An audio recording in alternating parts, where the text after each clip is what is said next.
YCP నేత పూనూరు గౌతమ్ రెడ్డిపై హత్యాయత్నం జరిగిన ఘటన ఆలస్యంగా వెలుగులోకి వచ్చింది. గత నెల 12వ తేదీన ఈ సంఘటన జరిగింది. తన ఇంటి వద్ద పార్కింగ్ చేసి ఉన్న వాహనంపై పెట్రోల్ పోసి దహనం చేశారు గుర్తు తెలియని వ్యక్తి. సీసీ ఫుటేజ్లో పెట్రోల్ పోసి నిప్పు అంటిస్తున్న దృశ్యాలుగా కూడా క్లియర్గా కనిపిస్తూ ఉన్నాయి.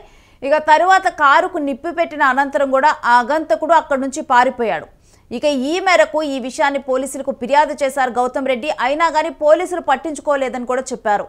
ఇక తన ప్రాణాలకు హాని ఉందంటూ కూడా ప్రజెంట్ వైసీపీ నేత గౌతమ్ రెడ్డి చెబుతూ ఉన్నారు. ఇక ప్రస్తుతం వైసీపీ కార్మిక విభాగం రాష్ట్ర అధ్యక్షుడు పూనూరు గౌతమ్ రెడ్డి కూడా మనకు అందుబాటులో ఉన్నారు. వారితో మాట్లాడి మరి వారి ప్రాణాలకు హాని ఉందని ఆయన స్వయంగా చెప్తున్నారు. దీనికి సంబంధించిన విషయాన్ని కూడా ఆయన నుంచి అడిగి తెలుసుకుందాం. నమస్కారం గౌతమ్ రెడ్డి గారు.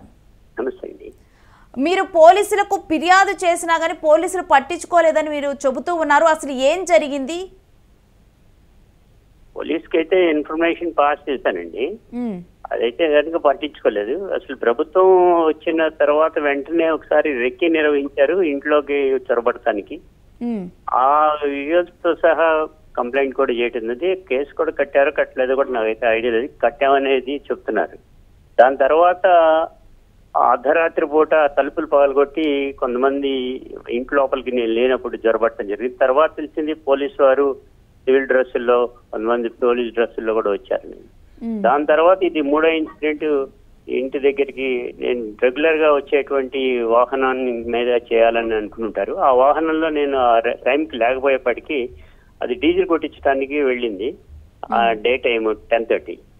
అప్పుడు లేకపోయేప్పటికీ దానిలో వెంటనే ఈ పార్కింగ్ లో ఉండేటువంటి ఇంకొక వెహికల్ మీద పెట్రోల్ పోసి తగలబెట్టాం. దానిలో అది పేలిపోయి ఆస్తి నష్టం జరగటానికి చేసినటువంటి పద్ధతిలో కనబడుతుంది. లెఫ్ట్ సైడ్ ఉండేటువంటి పెట్రోల్ ట్యాంక్ ఉంటుంది కదండి, దాని మీద పోయాలనేటువంటి దాన్ని సంథింగ్ చేస్తున్నారు. ఇది చూస్తా ఉంటే ఈ ఎలిమినేట్ చేయాలనేటువంటి ప్రాసెస్ ముఖ్యంగా విజయవాడ నగరంలో ఈ రకమైనటువంటి సంఘటనలు జరగకుండా చాలా కాలంగా పీస్ఫుల్ గా నడుస్తున్నటువంటి దానిలో మరలా ఈ రకమైనటువంటి దాన్ని ప్రేరేపిస్తున్నారా అనేటువంటిది కూడా కనబడతా ఉంది. గౌతమ్ గారు, ఇప్పుడు సీసీ ఫుటేజ్ లో కూడా మనకి ఆ వ్యక్తి ఫేస్ కనిపిస్తూ ఉంది. మీకు ఎవరైనా తెలిసిన వ్యక్తి అతను? నాకైతే తెలియదండి. మీరు ఎప్పుడు కూడా విజయవాడ సైడ్ గానీ మీ సర్కిల్లో గానీ ఎప్పుడు తను చూడలేదు? చూస్తే చెప్తాం కదండి, మాకు ధైర్యంగా ఉంటాం, అదేం ఇబ్బంది ఏం లేదు. అది ఎవరు చేశారు అనేటువంటిది దాన్ని వెరిఫై చేయాల్సింది పోలీసు వ్యవస్థ. ఇప్పుడు మేము చేస్తే కొంతవరకు తీసుకోగలం, కొన్ని టీవీ ఫుటేజీలు తీసుకోగలుగుతాం. అట్ ది ఎండ్ పాయింట్ దాకా మనం తీసుకోలేము. అందుకని ఇది పోలీసు వారు తీసుకోవాల్సినటువంటి చర్యగానే కనబడతా ఉంది. ఏదైనా కానీ జరుగుతా ఉన్నాయి. మీరు ఈ సీసీటీవీ ఫుటేజ్ ను పోలీసులకు అందించడం జరిగిందా? వాళ్ళు ఎవరినైనా గుర్తించడం జరిగిందా దీని ఆధారంగా? నేనైతే అందించానండి. సేమ్ డేనే సిపి గారికి పంపించడం జరిగింది, కన్సర్న్ పోలీస్ స్టేషన్ ని పంపించడం జరిగింది. వాళ్ళు గుర్తించారా లేదా అనేటువంటి ఈ రోజు వరకు కూడా మనకేమీ రకమైన సమాచారం కూడా లేదు. అది కానీ మరలా కొంత అనుమానం రేకెత్తుతా ఉంది. వెళ్లే కారులోనే చేయాలనేటువంటి ఉద్దేశంతో ఉన్నారనేట్టు కూడా అనిపిస్తుందండి. మరొకటి ఏంటంటే గౌతమ్ గారు, గతంలో కూడా ఒకసారి రెక్కీ నిర్వహించారు. తర్వాత రెక్కీ నిర్వహించిన దాంట్లో పోలీసులు రెక్కీ నిర్వహించినట్లుగా కూడా అక్కడికి వచ్చినట్లుగా కూడా మీరు గుర్తించినట్లుగా చెప్పారు. మీరు బయటికి వెళ్ళిన సమయంలో కానీ ఎవరైనా మీకు హాని చేయాలని చెప్పి మీ దగ్గరకు వచ్చినట్లుగా కానీ అలాంటి సందర్భాలు ఏమైనా ఉన్నాయా? అందుకోసం ఈ రోజున ఈ ఫుటేజీ మరి పోలీసు వారికి ఇవ్వడం జరిగింది. ఎక్కడి నుంచి వచ్చిందో కొంతమందికి రావడం జరిగింది. నేను కూడా ఆ ఫుటేజీ ఇవ్వడం జరుగుతుందండి. ఏదైనా కానీ కొంత అనుమానం ఉంది అనేటువంటిది కూడా కనబడతా ఉంది.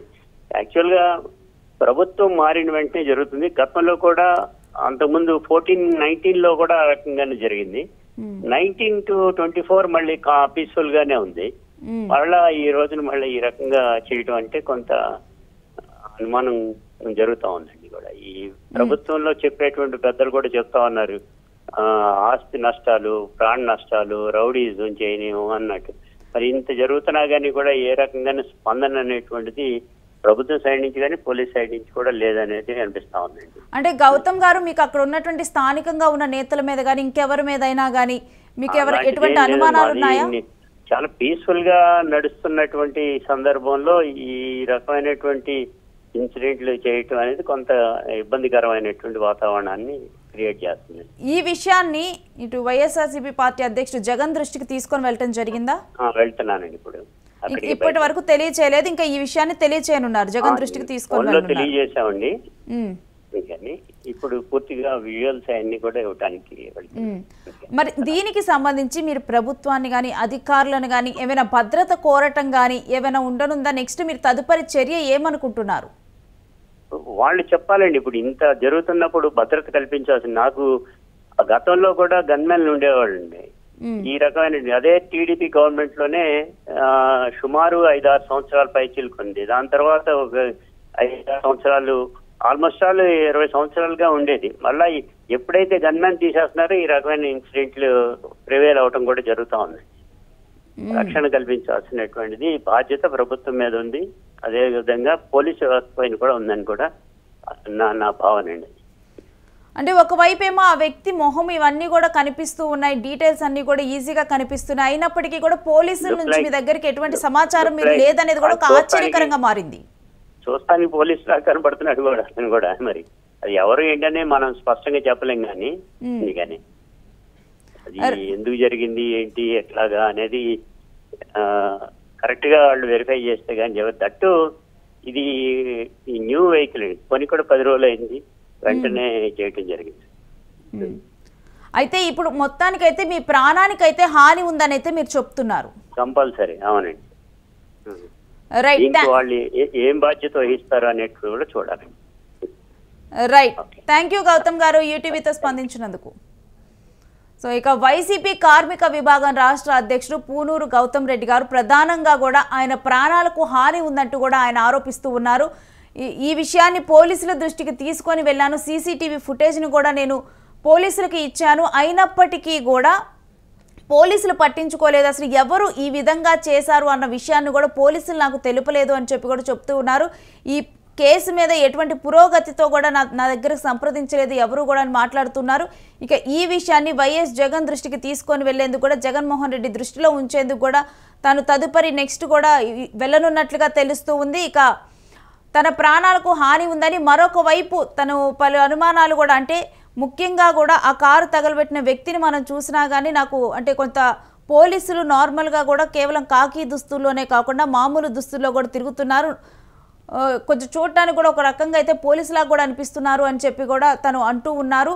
అయితే దీని మీద అసలు ఎవరు తన వాహనాన్ని తగలబెట్టాల్సిన అవసరం ఎవరికి ఉంది? అది కొత్తగా కొన్న వాహనము. మరొక వైపు దీనికి ముందరే తన ఇంటి దగ్గర 2 సార్లు కూడా రెక్కీ నిర్వహించినట్లుగా కూడా తాను గుర్తించారు. తన ప్రాణాలకు హాని ఉందని చెప్పినప్పటికీ కూడా ఒకవైపు పోలీసులు పట్టించుకోవటం లేదంటూ కూడా తాను చెప్పడం జరిగింది. ఇక ఈ విషయాన్ని జగన్మోహన్ రెడ్డి దృష్టికి అయితే ఆయన తీసుకొని వెళ్తున్నారు.